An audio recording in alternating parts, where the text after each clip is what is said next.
குருவே சரணம்.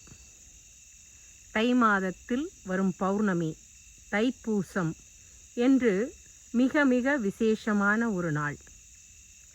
இந்த நாளில் சந்திர தரிசனம், அதாவது பொதுவாகவே நம்ம சொல்லுவோம் சூரியனுக்கு நமஸ்காரமும், சந்திரனுக்கு அவர் அலங்கார பிரியர், அழகு அப்படின்னாலே சந்திரன், அவரை பார்க்கறதும் நமக்கு பல வகைகளில் விமோசனம் அப்படின்னு புராண காலத்திலிருந்து சொல்லிக்கிட்டு இருக்காங்க.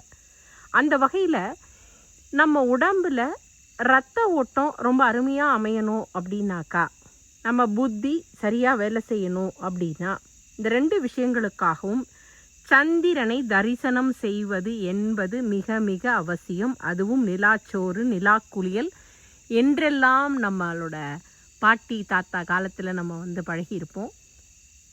அவசியம் சந்திர தரிசனம் நமக்கு பல்வேறு மாற்றங்களையும் ஆனந்தத்தையும் எல்லையில்லா மகிழ்ச்சியையும் கொடுக்கும்.